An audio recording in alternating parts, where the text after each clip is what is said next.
다 같이 묵도드리시겠습니다.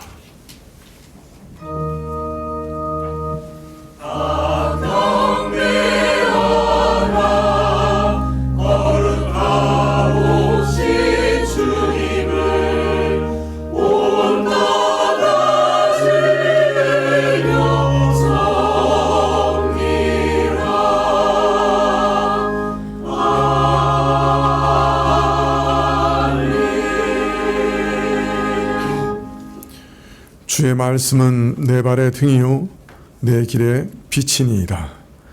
주의 증거로 내가 영원히 기업을 삼았사오니 이는 내 마음의 즐거움이 됨이니이다.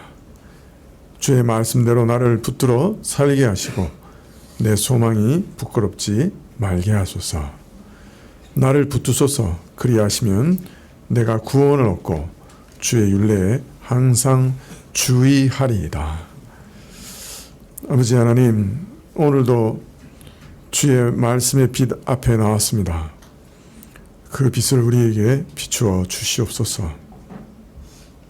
주 앞에 엎드려 경배할 때 우리 마음이 참으로 하나님 앞에 있게 하시고 하나님만 바라보게 하시고 마음으로 절하게 하옵소서. 주 앞에 나가면서 저희 죄악을 고백하오니 용서하여 주옵시고 저희 참 뼛속까지 깊이 참 배어있는 죄성을 주께서 성령으로 닦아내 주시고 깨끗하게 해주셔서 주님, 저희 안에 옛사람은 점점 죽고 새사람으로 늘 서게 하여 주시옵소서. 예배의 시종을 주께 의탁하옵고 예수님의 이름으로 기도합나이다. 아멘. 찬송가 7장입니다.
교동문은 시편 67편 1절에서 7절까지입니다.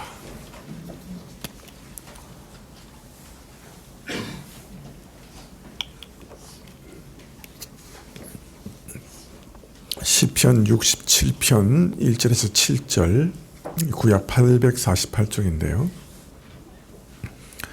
하나님은 우리를 긍휼히 여기사 복을 주시고 그 얼굴빛으로 우리에게 비추사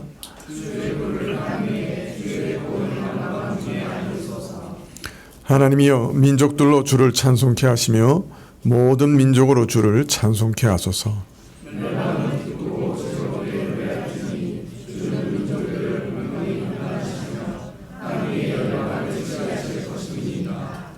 하나님이여 민족들로 주를 찬송케 하시며 모든 민족으로 주를 찬송케 하소서.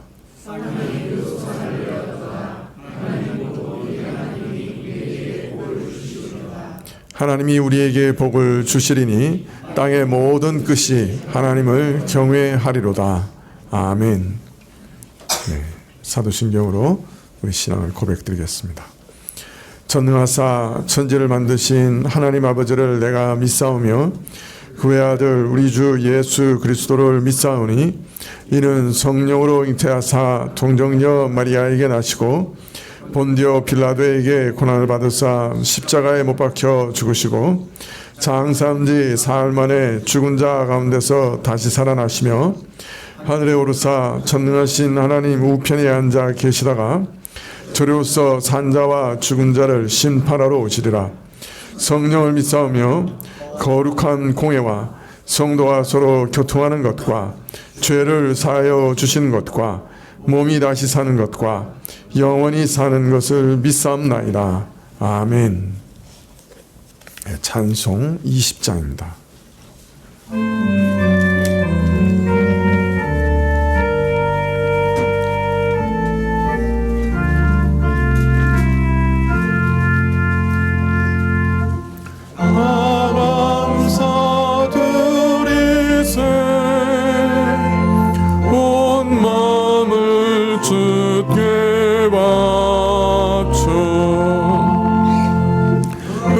섭리 놀라워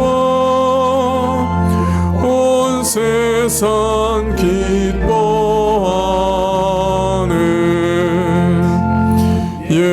예부터 주신 복 한없는 그 사랑 선물로 주시네. 이제와 영원히 사랑의 하나님 언제나 함께 계셔. 기쁨과 평화에 복 내려 주옵소서.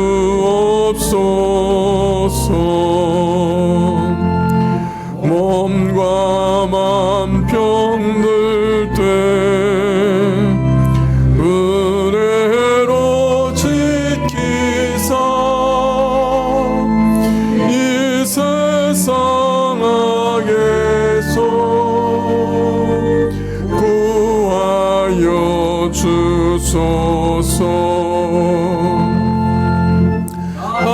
감사와 찬송을 다 주께 드리오라.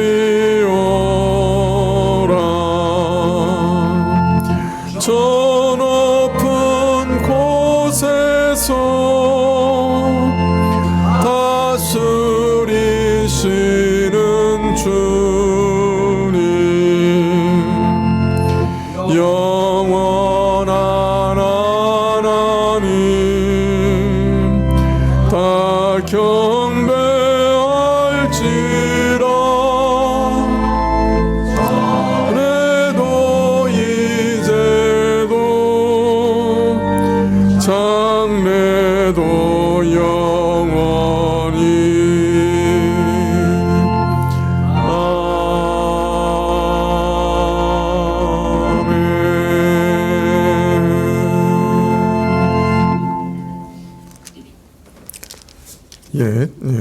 교회 소식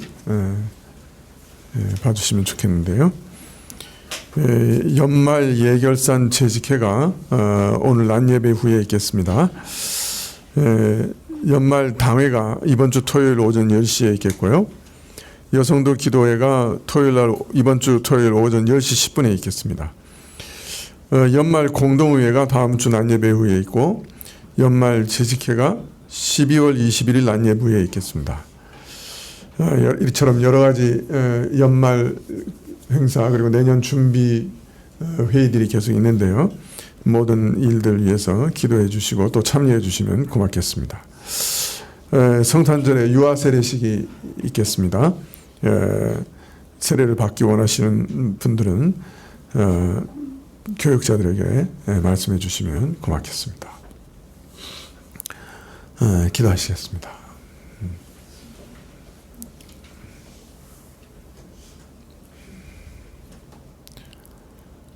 아버지 하나님, 오늘도 주 앞에 나와 예배드리는 저희를 주께서 가까이 하시기를 구합니다.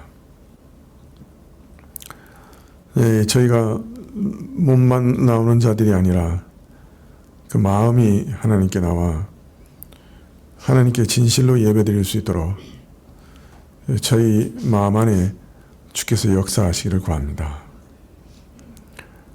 하나님, 참 하나님 앞에서 좀 약속한 장소에 약속한 시간에 참 우리 일주일 동안의 삶의 모든 열매를 가지고 일주일 동안의 우리 경배를 가지고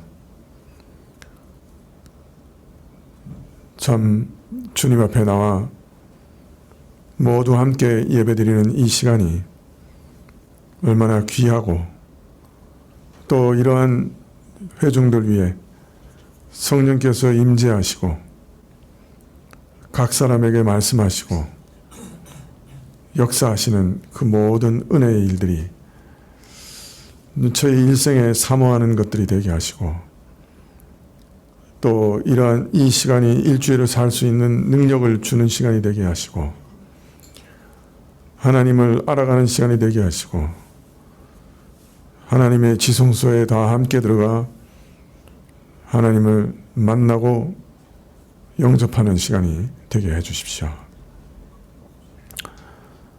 하나님 참으로 우리 안에 어두움의 장막이 드리어 있어 하나님의 계시의 빛을 보지 못하게 하고 하나님의 선하심을 보지 못하게 하고 믿지 못하게 하고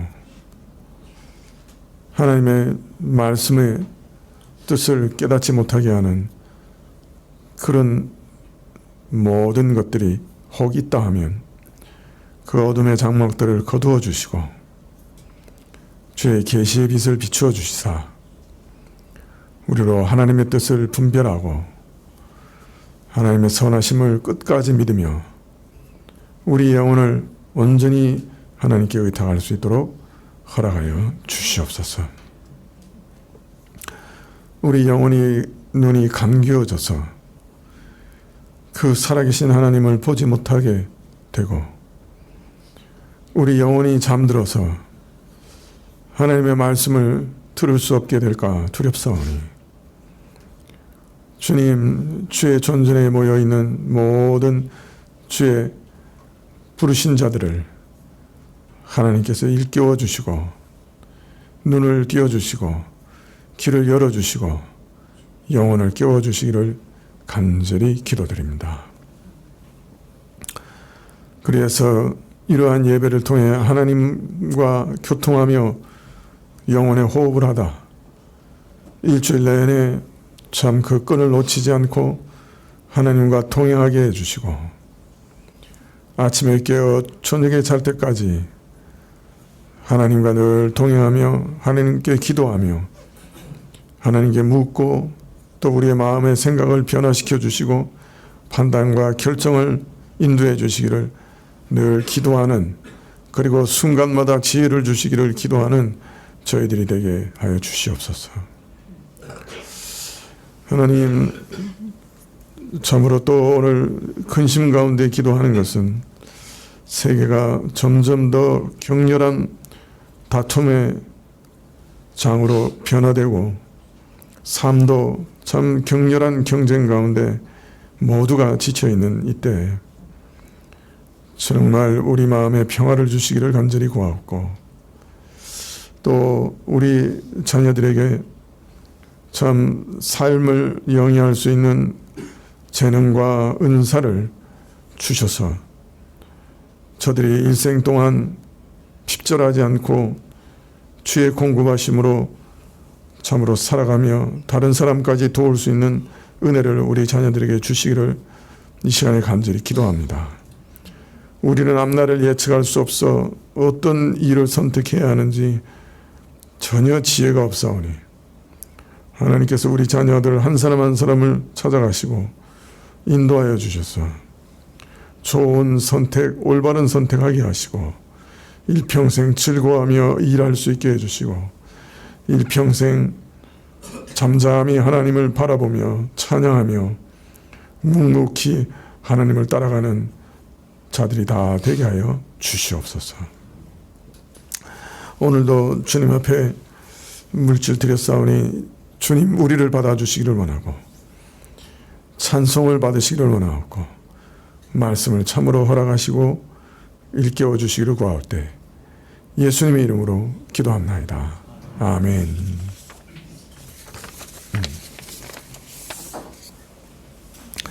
예, 말씀은 전도서 12장 3절부터 8절까지입니다. 구약 959쪽입니다.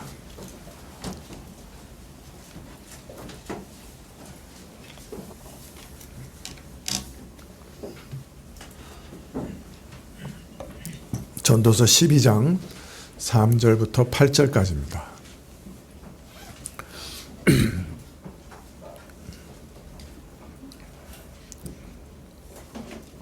찾으신 줄 알고 봉독해 드리겠습니다.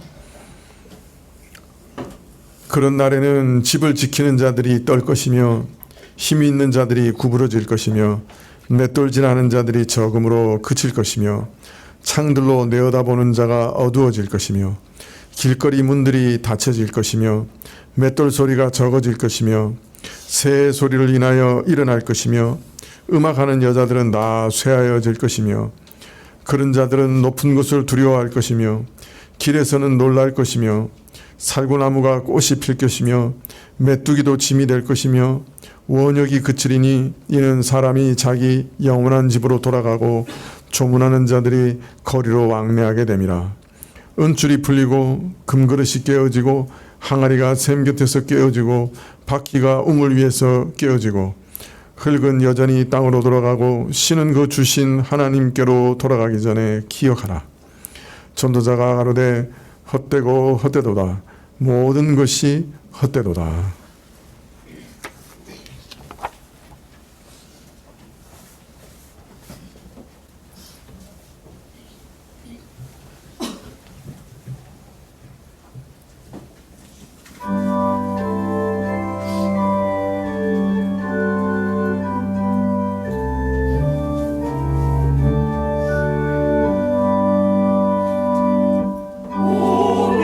빛과 불의 주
전도사는 우리가 예상도 할 수 없는 참 무슨 일이라도 일어날 수 있는 이 우연성 속에서 우리가 어떻게 살아가야 하는가 하는 것에 대해서 대답하신 다음에 마지막으로 아직 시간이 많이 남아있는 청년들을 향해서 참 간곡한 마음으로 권면합니다. 조금 온도를 낮춰주세요. 예. 너 청년아,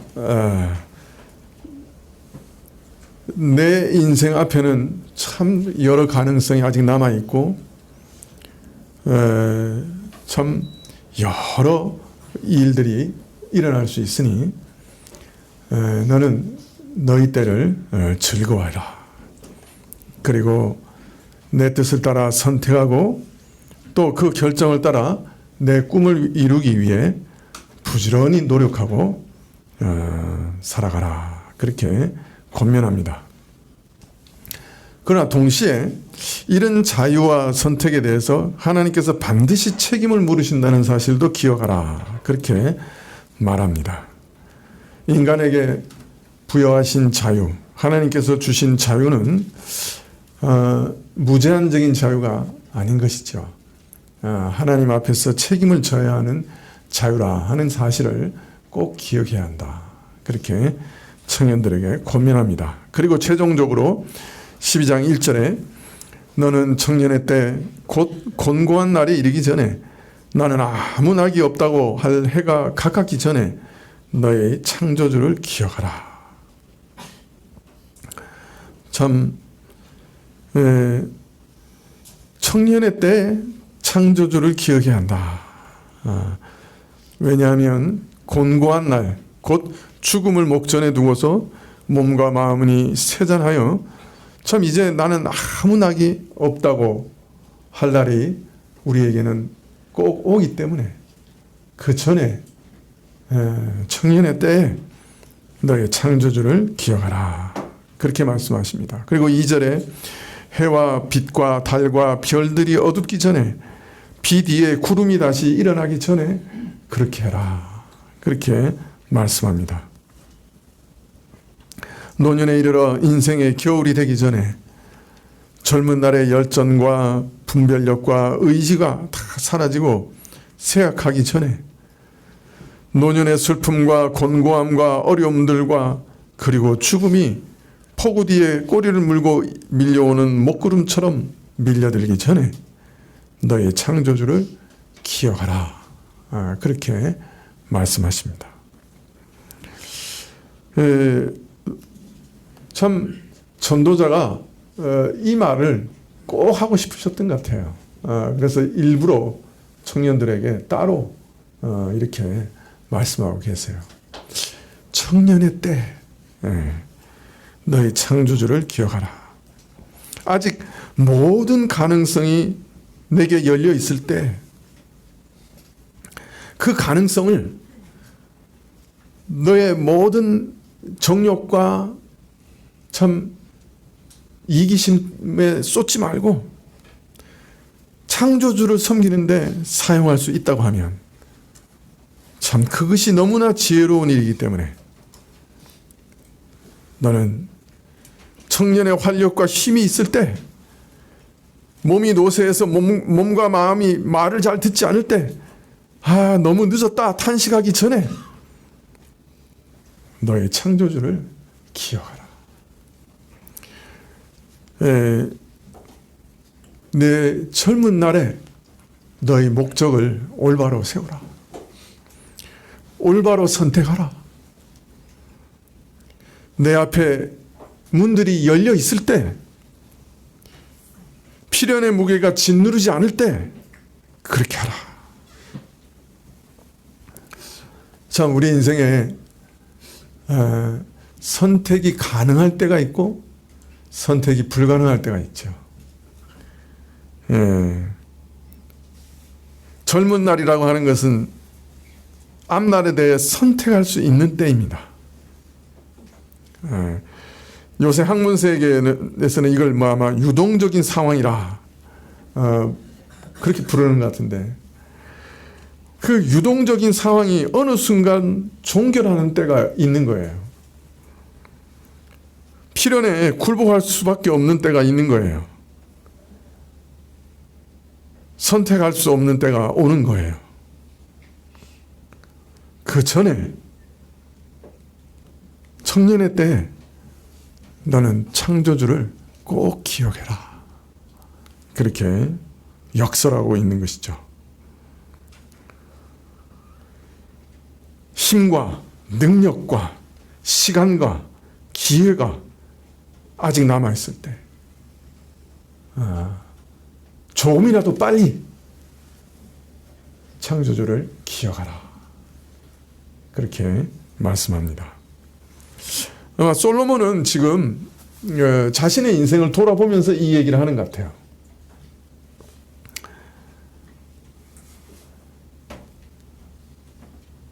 자신이 자신의 힘과 시간을 어디에 썼는가? 세상의 유혹과 참 그 이방 여인들의 유혹 가운데 힘을 낭비하고 소진한 후에 그냥 어떤 면에서는 세상에서 제일 큰 건물을 짓고 훌륭한 건물을 짓고 여러 병거성들을 짓고 요새들을 짓고 말과 전차를 수입하고 무역을 해서 수많은 금은을 벌고 그런 다음에 말하기를 내가 말하노니 이 헛된 세상에 힘을 쓰기 전에 또 힘을 쓰지 말고 그 힘으로 하나님이 만드신 나라와 그 창조주를 섬겨라. 이것이 참 지혜라. 영원히 후회하지 않을 참 지혜라. 자기 인생을 돌아보면서 말하고 있다. 그렇게 생각이 듭니다. 자, 그런데 전도자는 여기서 하나님을 너의 창조자시다. 이렇게 지칭하고 있습니다.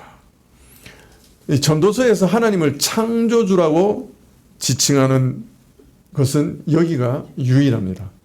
그렇기 때문에 특별히 하나님에 대해서 너의 창조주라고 말씀하시는 데는 어떤 연유와 이유가 있을 것이다. 그렇게 짐작할 수 있죠. 아마 너의 창조주를 기억하라. 이렇게 얘기하시는 의미는 너 청년의 때 무엇이든지 내 힘과 내 능력으로 다 할 수 있고 내 뜻과 내 소망을 이룰 수 있다고 자신하는 그 교만한 때 너는 너 자신이 피조물인 것을 기억하라. 이런 의미가 반대적으로 숨어 있다고 할 수 있을 겁니다. 창조주를 기억하라. 그 말은 너는 누구라는 거예요? 너는 그 창조주가 지으신 피조물에 불과하다. 이 사실을 기억하라. 그것이 그 속에 같이 깔려 있는 말씀이라고 할 수 있겠죠. 이것이 너의 실체다. 너는 피조물이고 너는 창조주가 아니다. 피조물이란 너 존재의 근원이 너에 있지 않고 따로 있다는 거다. 너는 모든 것의 시초가 아니다. 너는 피조물로서 이 창조 세계에 속한 자일 뿐이다. 네가 피조물이라는 말이 무슨 뜻이냐?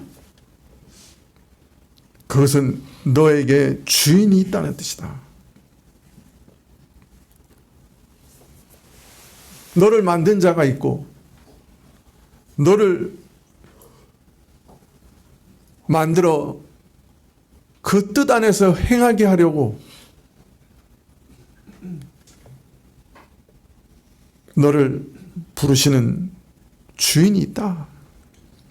따라서 너는 사실은 이 피조 세계에서 내 멋대로 자유롭게 무엇이든지 행할 수 있는 존재는 아니다. 또 내 창조주 하나님을 향해 내 마음대로 아무렇게나 함부로 대할 수 있는 그런 존재가 아니다. 너는 너 스스로 너 자신의 주인이 되고자 하는 모든 야망을 버려야 한다. 너는 너 자신의 주인이 아니다. 너는 너 것이 아니다. 너는 너를 창조한 자를 위해 존재하는 피조물이다. 그 사실을 기억해라. 그렇게 말씀하고 있는 것이죠.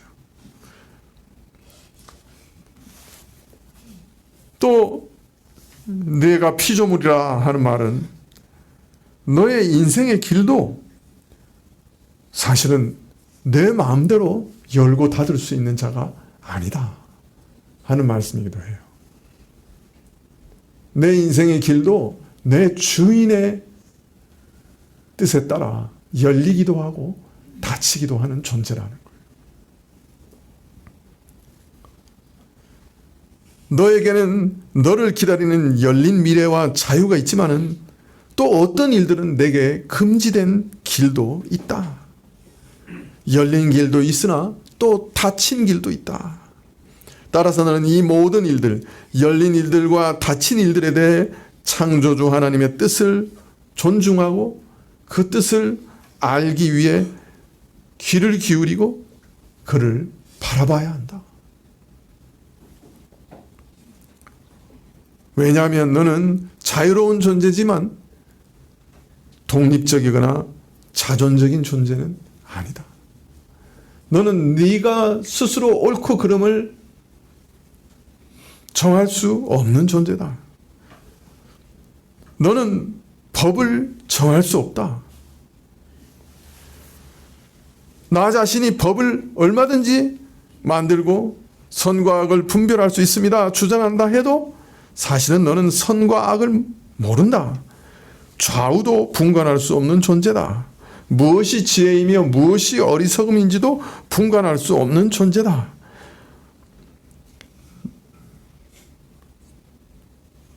심지어 너는 해야 할 일을 알 수 없고 지혜가 무엇인지도 알지 못하는 피조물이다. 나를 떠나서는 그 어떤 것도 알 수 없다. 또 이 피조물이란 말은 그 모든 일에 있어서도 참 창조주를 위해 일하는 자다 하는 말이기도 합니다. 내가 하는 모든 일에서 기쁨과 성취감 그리고 우월감을 가진다고 하자. 그러나 사실 그 모든 것 단 하나도 내가 창조한 건 아니다. 내가 창조한다고 생각하지만 결단코 그렇지 않다. 너는 너에게 주어진 것들을 개조해서 이용할 뿐이요 이미 열린 길을 열 뿐이다. 아무것도 새롭게 창조하지 못한다. 너는 너 자신을 위해 일하고 너 자신의 기쁨을 위해 일하고 너 자신의 만족을 위해 일하지만은 그러나 사실 그 속에서는 진정한 기쁨과 만족을 발견하지 못한다. 왜냐하면 너는 창조주를 위해서 일하도록 만들어진 피조물이기 때문이다. 아마 여러 가지 뜻이 있을 거예요. 그죠? 피조물이라고 말씀하시는 그 뜻 안에는 너는 이 모든 사실을 명심하고 너가 피조물인 것을 명심하고 창조주를 기억하라. 신중함과 겸손 속에서 창조주의 형상을 따라가며 그의 법과 그의 뜻을 구하며 그의 일을 하기 힘쓰라. 왜냐하면 인간이 자신을 창조주로 착각하며 독립적 존재로 착각하며 자신을 위해 자신의 만족을 위해 일하는 모든 것들은 공허감을 허무감을 불러일으킬 뿐이기 때문에 그러므로 공고한 날에 이르기 전에 너는 너의 창조주를 기억하라. 그리고 나서 이제 공고한 날이 이를 때의 모습을 쭉 말씀하십니다. 12장 3절에 그런 날에는 집을 지키는 자들이 떨 것이며 힘 있는 자들이 구부러질 것이며 맷돌질하는 자들이 적음으로 그칠 것이며 창들로 내어다보는 자가 어두워질 것이며. 그때가 되면, 이때가 되면 집을 지키는 자들이 떨 것이다. 이게 처음부터 어려워요. 이게 무슨 말씀인지. 집을 지키는 자들이 떤다. 그런데 이후의 말씀을 보면 노년에 닥칠 일들을 특별히 사람의 신체 부위의 노쇠 과정을 가지고 비유로 말씀하고 계세요. 그렇기 때문에 이것이 어떤 사람의 신체 일부고 또 신체 일부의 노쇠 과정을 말하는 것은 틀림없는 것 같아요. 그런데 여러분, 이 집을 지키는 자들이 떤다고 하는 것은 우리 신체 중에 어떤 것일까요?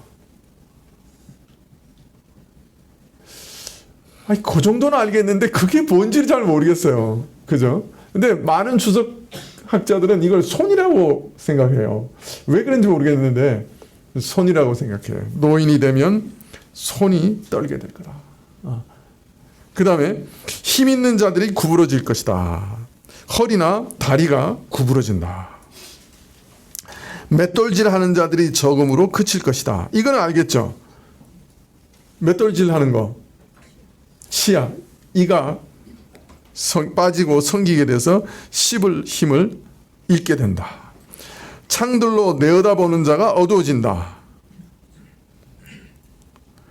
밖을 내다보는 눈이 점점 어두워질 것이니 또 시력이 동공의 수축과 이완이 잘 되지 않아서 떨어질 것이니 잘 보이지 않아요. 창이. 그죠? 밖을 보는 창이 어두워진다.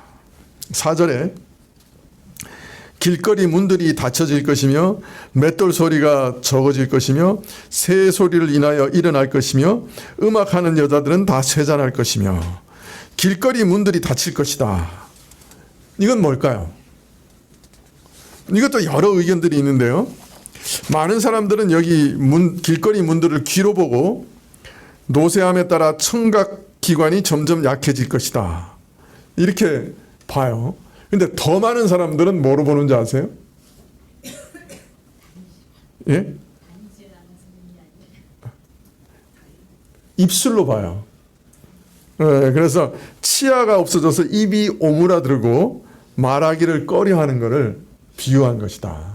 이렇게 생각합니다. 숫자로 보면 후자가 더 많아요.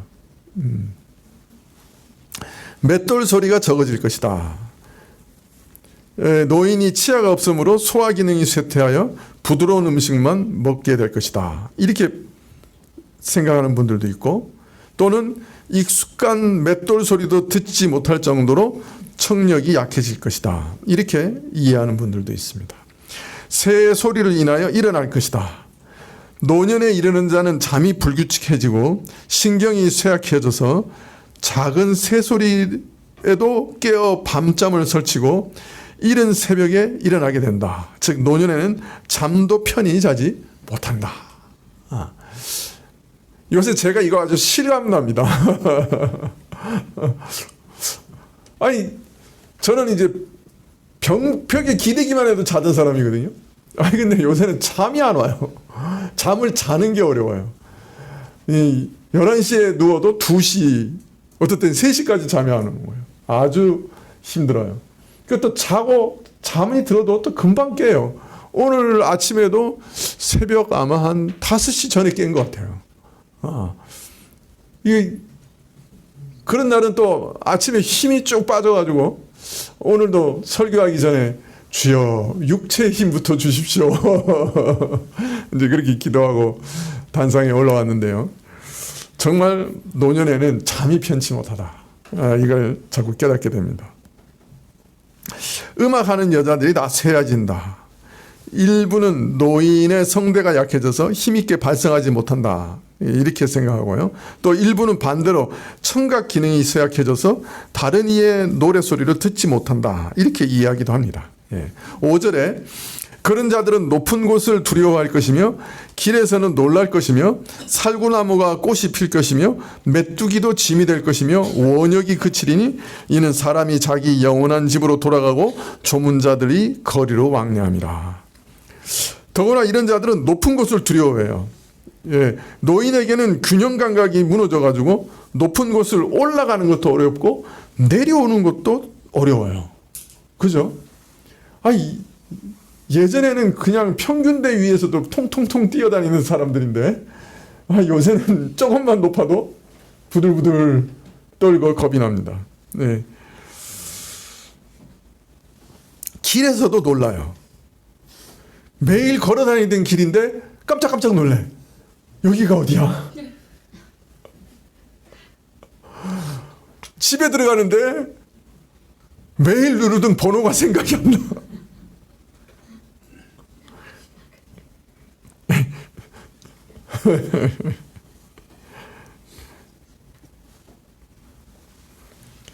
자주 다니는 골목길 안에 더듬거리고 다녀. 예. 살구나무가 꽃이 핀다. 살구나무 꽃이 만개하면 흰색이 됩니다. 예, 노인의 머리카락이 새어서 백발이 될 것이다. 메뚜기도 짐이 된다. 메뚜기처럼 가볍게 마음대로 걸어 다니던 다리가 이제는 몸을 지탱하기도 힘들고 질질 끌듯이 걷게 된다. 이렇게 이해하는 분들도 있고, 메뚜기같이 가벼운 것도 짐이 되어서 들고 다니기가 힘이 된다. 이렇게 이해하는 분들도 있습니다. 원욕도 그치고 모든 의욕도 사라지고 이런 노쇠 과정을 거쳐서 결국 그의 영원한 집으로 가게 되며 거리에는 그의 죽음을 애곡하는 자들이 오갈 것이다. 이어서 사람의 죽음에 대해서 말하기를 6절에 은줄이 풀리고 금그릇이 깨어지고 항아리가 샘 곁에서 깨어지고 바퀴가 우물 위에서 깨어지고.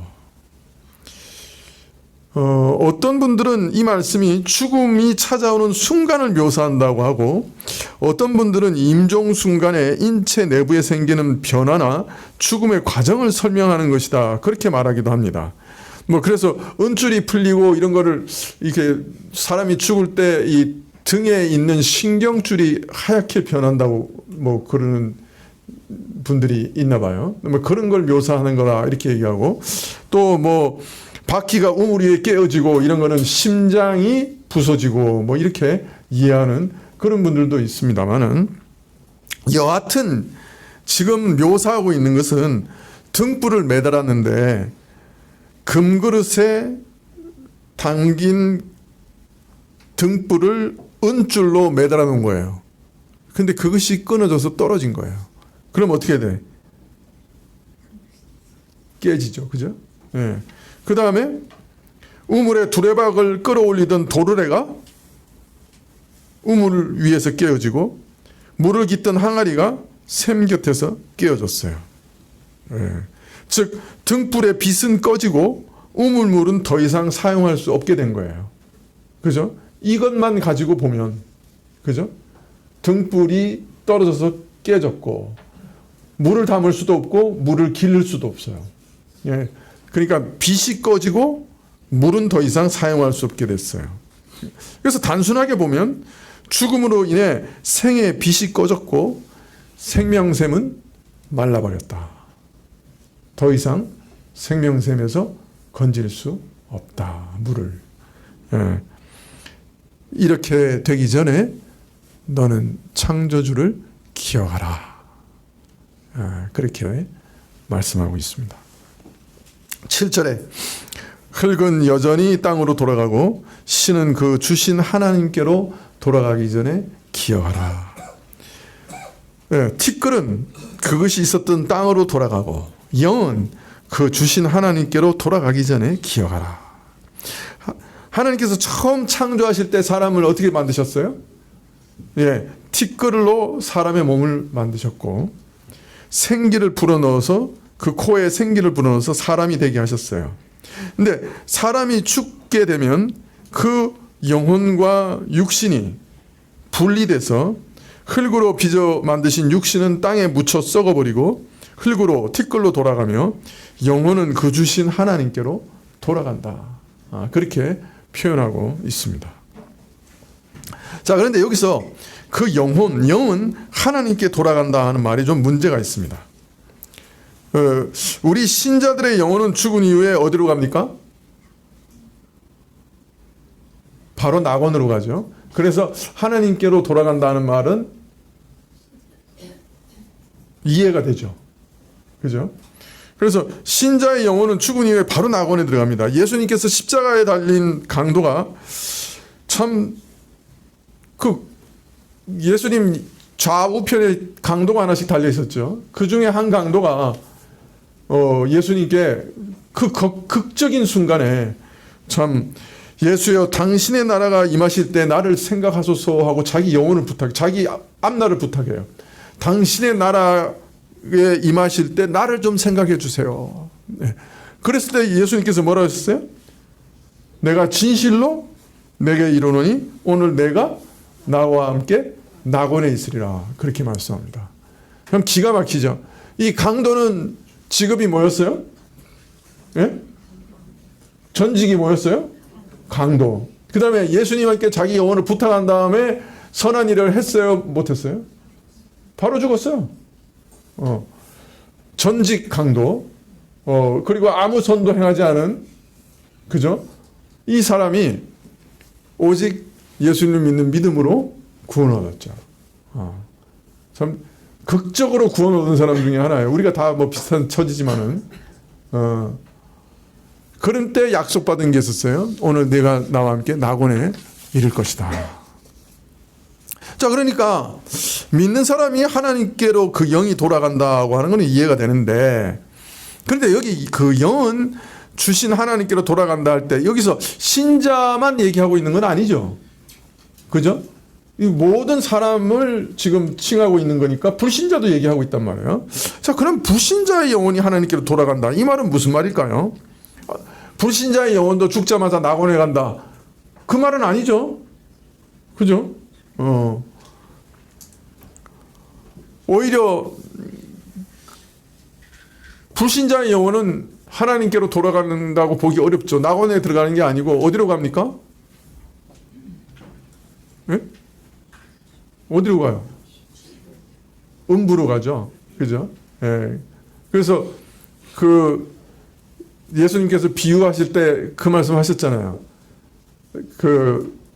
거지 나사로가 부잣집에서 앞에서 개가 막 헌대를 앓고 부자가 주는, 그죠? 음식을 먹고 부자도 죽고 나사로도 죽었는데 나사로는 낙원에 가고 부자는 음부에 가서 거기서 목이 말라서 아브라함을 보면서, 낙원에 있는 아브라함을 보면서 그 나사로 보내서 물 좀 내 혀에 찍게 해달라. 네, 그런 말씀을 예수님께서 말씀하시는 걸 보면, 그죠? 믿는 자는 죽어서 바로 낙원에 가고 불신자는 음부에 간다는 건 틀림없는데, 자, 그러면 여기서 하나님께로 돌아간다는 말은 뭐냐? 그 말은 그 영혼의 본래 출처를 강조해서 하신 말씀이다. 이렇게 이해해야 될 거예요. 그 영혼은 원래 주신 하나님으로부터 왔기 때문에 그에게 속한 것이에요. 따라서 그 영혼이 하나님께로 돌아간다고 하는 말은 그 영혼을 주신 하나님께로 돌아간다. 즉 하나님께서 그 영혼을 도로 취하여 가신다. 그런 뜻으로 이해할 수 있습니다. 하나님께서 인간에게 영혼을 주셨는데 그것을 취해가면 어떻게 돼요? 그는 죽는 거죠. 예. 그래서 첫 번째로 영혼이 하나님께로 돌아간다 하는 말은 하나님께서 주셨던 영혼을 하나님이 다시 취해 가신다. 그런 그 출처를 강조해서 하는 말로 이해할 수 있고요.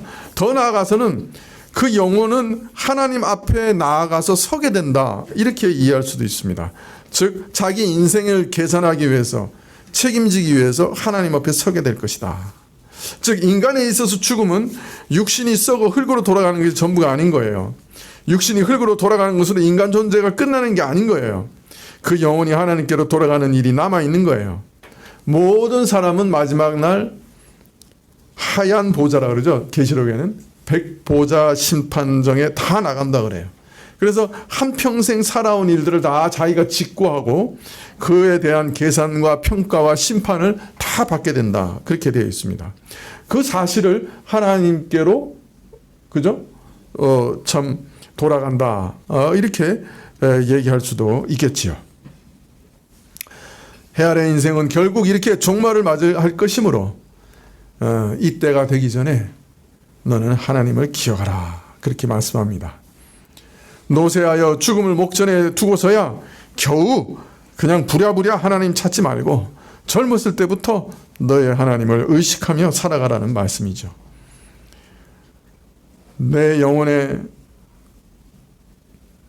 도로 찾으시기 전에 그 앞에 서기 전에 내 행한 모든 일에 대하여 너 스스로 다 그 앞에 말씀드리기 전에 그 일을 대비하라. 그렇게 말씀하고 계시는 것이죠. 8절에 전도자가 가로되 헛되고 헛되도다. 모든 것이 헛되도다. 이거 우리가 어디서 봤죠? 1장 2절에서 봤죠. 예. 전도서는 우리를 다시 1장 2절의 말씀으로 돌아가게 합니다. 1장 2절에 전도자가 가로되 헛되고 헛되며 헛되고 헛되되 모든 것이 헛되도다. 이렇게 깊은 허물을 말하고 시작했는데 선언하고 시작했는데 그 선언으로 다시 돌아가게 합니다. 그래서 이것을 이제 보통 이게 시거든요. 예, 시적인 표현에서 이거 인클로지오라 그래요. 예, 그래서 첫 번째 같은 말과 마지막 말이 같은 말이면 첫 번째와 마지막 말 사이에 있는 것은 그 내용을 말하는 거예요. 그래서 허무하다고 시작하고 마지막 허무하다로 끝났으면 그 안에 있는 것은 왜 허무한가 하는 이유를 계속해서 말씀하신 것이라고 할 수 있어요. 그리고 난 이후에 이제 마지막 에필로그가 또 결론이 붙어 있습니다.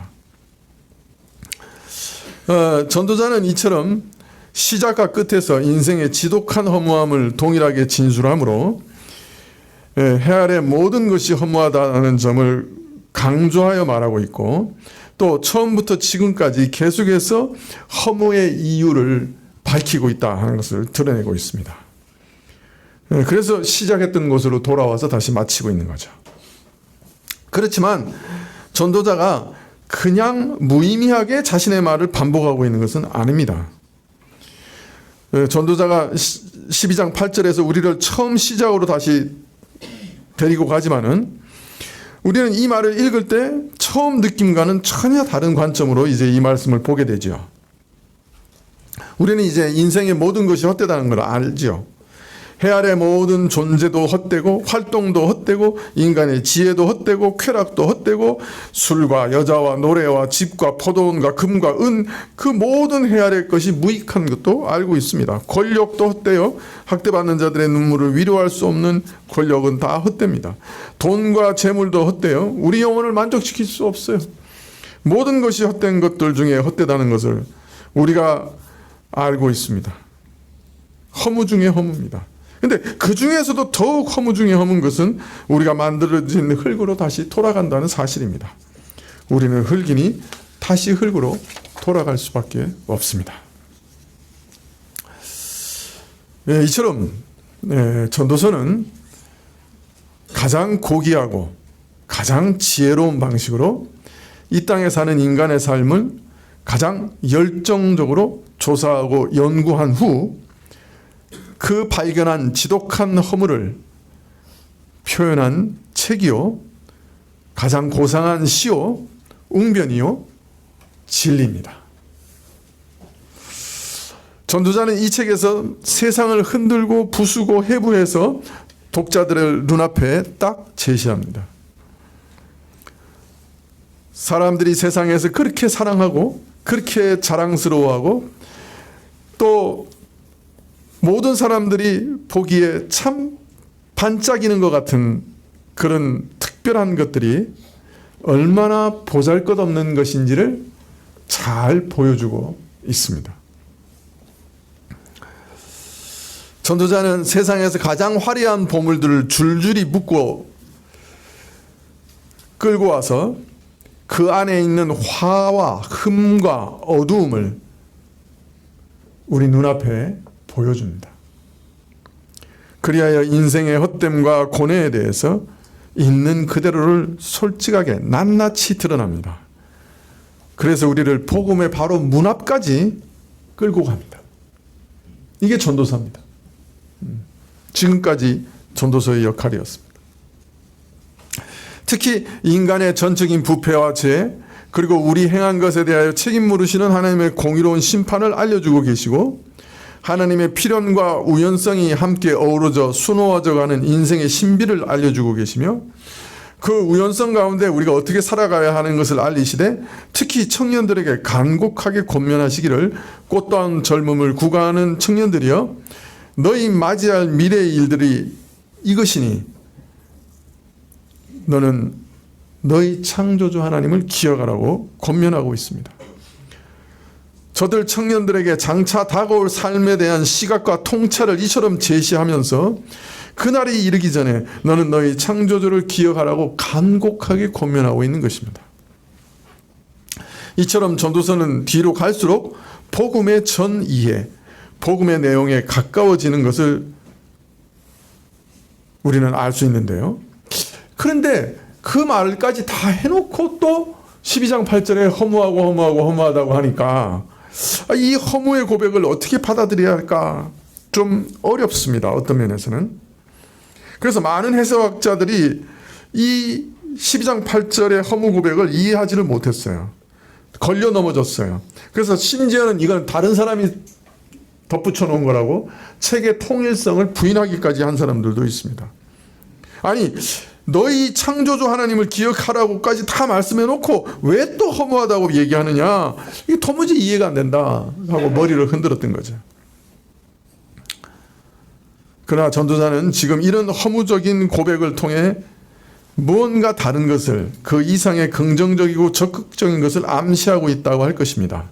말하자면 적어도 전도자는 지금 말한 내용만으로는 여전히 허무감을 벗어날 수 없다는 것을, 더 뭔가를 말해야 된다는 사실을 이렇게 표현하고 있다고 할 수 있습니다.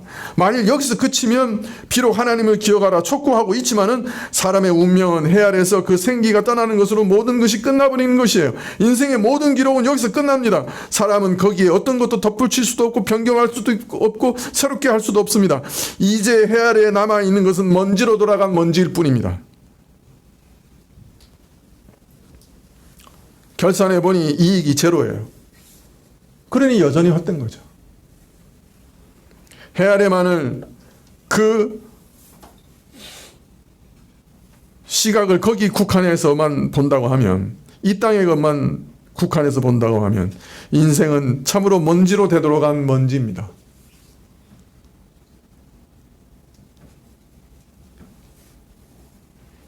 그래서 허무한 것이에요. 내가 예전에 그랬잖아요. 어떤 천문학자들이, 어떤 그 젊은 천문학자가 유튜브를 운영하는데 매일 아침에, 매일 시작할 때 맨날 그런다니까요. 우주 먼지 여러분 안녕하세요. 그 사람 보기에는 그냥 우리는 먼지일 뿐이야, 우주에 있는. 근데 자, 그러면 어떻게 해야 되는가? 해 아래 세계를 뛰어넘어 인생을 바라보아야 허물을 극복할 수 있는 거죠. 죄와 그로 말미암는 불행한 결과들, 곧 하나님의 진노와 죽음의 심판을 해결할 수 있는 내용이 이제 나와야 되는 거죠. 하나님의 용서의 사랑이나 그리스도의 구속의 은혜나 십자가 부활 등 복음의 가장 독특한 내용이 제시되어야 이 허물을 극복할 수 있는 것입니다. 해 아래의 삶을 참으로 허무하게 하는 우리 죄에 대한 어떤 해법이 없는 한 우리 인생은 허무에서 벗어날 수 없습니다. 하나님께서 사람의 영혼을 도로 찾으시고 그 육신은 썩어 흙으로 돌아가는 것으로 그저 인생은 이런 것이라고 끝낼 경우 허무에서 벗어날 도리가 없지요. 참으로 전도자가 그랬듯이 허무하다고 느끼고 헛되다고 말할 수밖에 없는 것입니다. 해 아래의 역사를 뛰어넘는 새하늘과 새 땅, 그리고 부활과 영생을 이야기해야만 전도자가 말하는 그 허무에서 벗어날 수 있습니다. 더하여 하나님께서 우리를 창조하신 원래 목적이 완전히 드러나서 이 피조 세계까지도 새롭게 되어야 합니다. 로마서 8장에서 피조계가 허무한데 굴복한 것에서 완전히 벗어나는 그 자유의 날은 하나님의 아들들의 그 영광이 나타나는 그날이라고 말하고 있습니다. 창조의 목적이 다 온전히 드러나고 타락한 이 세계가 새롭게 되어야 썩음의 허무가 극복될 수 있는 것이죠. 그래서 아직은 더 말할 것이 있고 더 말해야 이 허무가 완전히 극복될 수 있다는 의미에서 여전히 젊은 날의 창조주를 기억하라 하고 참 잘 권면하고 있지만은 그러나 거기서만 끝난다고 하면 허무할 수밖에 없다라고 말할 수 있는 것이죠. 네, 여러분 신자도 마찬가지입니다. 어때요? 전도서를 읽고 있는 도중에 좀 허무해지지 않으셨나요? 물론 우리가 우리 인생의 본질을 그대로 들여다보면 진짜 허무해지죠.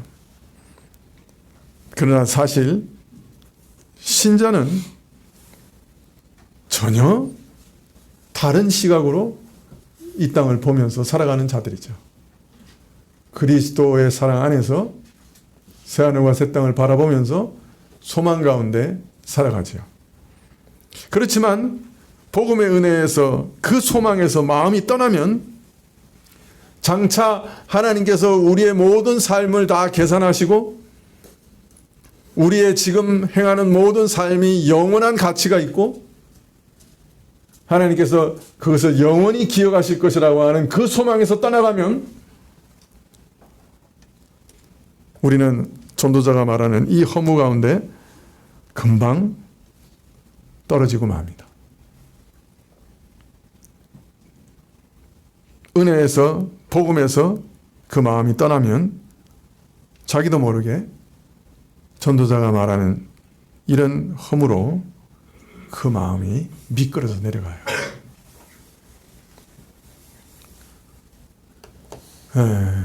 복음에서 떠나면 허무에서 벗어날 길이 없기 때문이죠. 자, 이제 마지막 에필로그만 남았습니다.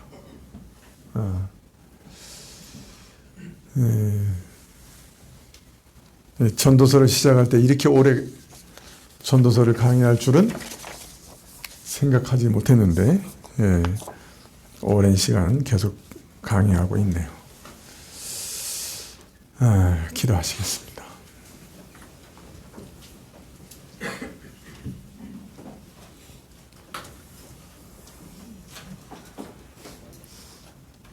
허무를 말씀하셔서 허무에서 벗어나는 길을 알리시고자 한 전도자의 말씀을 저희가 잘 이해할 수 있게 해주시고 우리 인생이 정말 허무에서 벗어나는 길을 복음 안에서 발견하게 하시고 영원한 가치를 가진 우리의 삶의 한순간 한순간을 귀중히 여기고 한 선택 한 선택을 귀중히 여기고 낭망하지 않고 절망하지 않고 마지막까지 하나님 앞에서 즐거워하며 기뻐하며 살아갈 수 있도록 우리 인생을 인도하여 주십시오. 우리 눈을 열어주시고 소망을 주십시오. 예수님의 이름으로 기도합나이다. 아멘. 네, 471장 찬송하시겠습니다.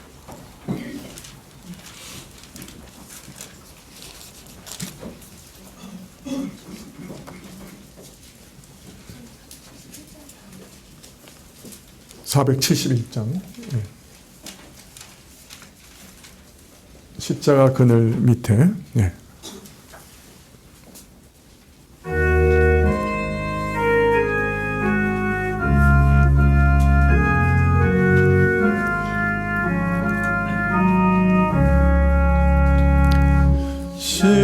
십자가 그늘 밑에 나 쉬기 원하네.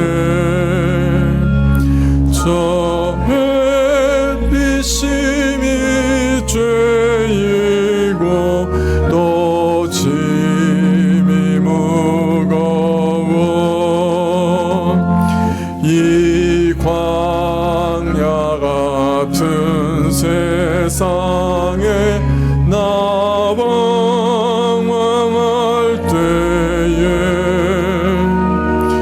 주 십자가의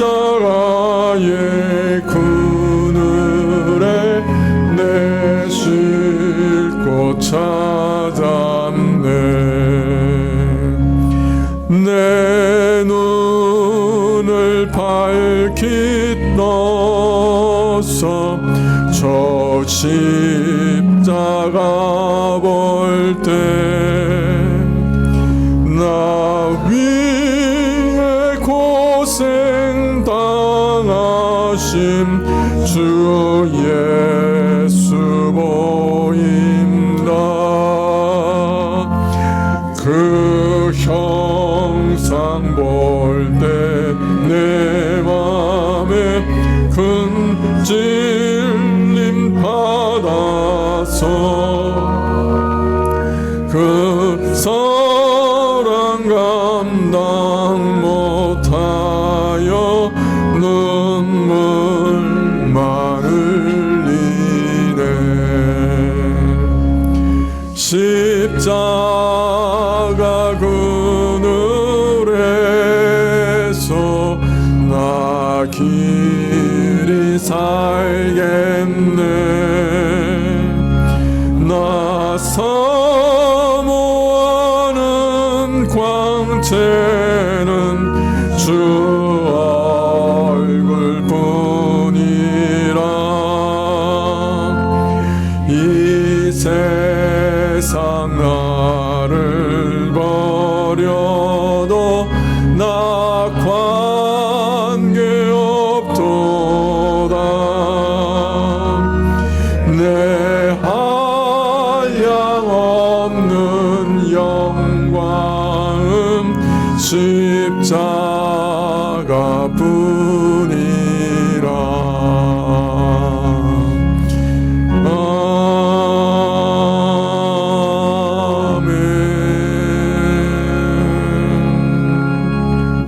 예, 예배 끝나고 연말 예결산 재직히 있는 것 기억해 주십시오.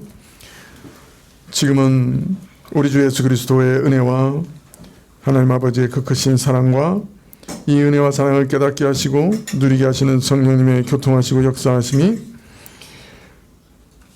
참으로 허물을 이기게 하시는 주의 은혜를 의지하며 머리 숙인 주의 백성들 위해 지금부터 영원까지 함께 계실지어다. 아멘.